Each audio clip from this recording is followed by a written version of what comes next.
Assalamualaikum warahmatullahi wabarakatuh. Saya Dwi Efriani, peserta Latsar CPNS Kabupaten Simalungun tahun 2021, menampilkan podcast dan video mengenai nilai-nilai dasar anti korupsi. Dengan pengampu materi Bapak Dr. Andus Jumsadi Damanik, SHM.Hum. Untuk menjadi seorang pelayan publik yang profesional, diperlukan pembekalan kepada PNS dengan nilai-nilai dasar profesi ASN yang dikenal dengan aneka. Nilai yang kelima adalah anti korupsi.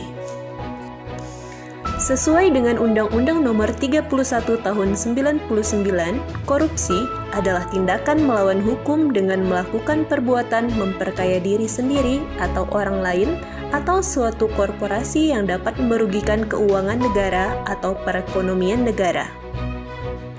Anti korupsi dapat diidentifikasi ke dalam 9 nilai dasar anti korupsi, antara lain, yang pertama, kejujuran. Kejujuran berasal dari kata jujur yang dapat diidentifikasi sebagai sebuah tindakan maupun ucapan yang lurus, tidak berbohong, dan tidak curang. Contohnya di tempat kerja adalah jujur dalam menghitung perbekalan sediaan farmasi. Yang kedua adalah kepedulian. Peduli adalah mengindahkan, memperhatikan, dan menghiraukan. Rasa kepedulian dapat dilakukan terhadap lingkungan sekitar.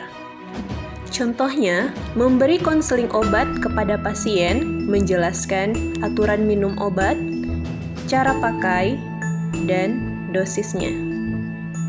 Yang ketiga adalah kemandirian. Mandiri berarti dapat berdiri di atas kaki sendiri. Artinya, tidak banyak tergantung kepada orang lain dalam berbagai hal. Contohnya, membuat laporan bulanan obat, seperti laporan narkotika, psikotropika, laporan penggunaan dan permintaan obat, indikator vaksin, dan laporan lainnya dengan mengerjakannya sendiri, karena itu merupakan tupoksi. Yang keempat adalah kedisiplinan. Disiplin adalah ketaatan atau kepatuhan kepada peraturan. Contohnya adalah datang tepat waktu dan menggunakan seragam PDH sesuai ketentuan dan peraturan. Kelima adalah tanggung jawab. Tanggung jawab adalah keadaan wajib menanggung segala sesuatu. Contohnya, mendistribusikan obat ke Poskesdes yang sudah menjadi tanggung jawab. Selanjutnya yang keenam adalah kerja keras. Kerja keras didasari dengan adanya kemauan. Di dalam kemauan terkandung ketekatan, ketekunan, daya tahan, daya kerja, pendirian, dan keberanian.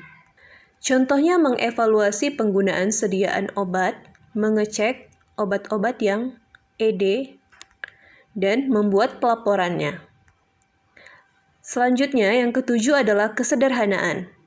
Artinya, gaya hidup yang sederhana yaitu dibiasakan untuk tidak hidup boros.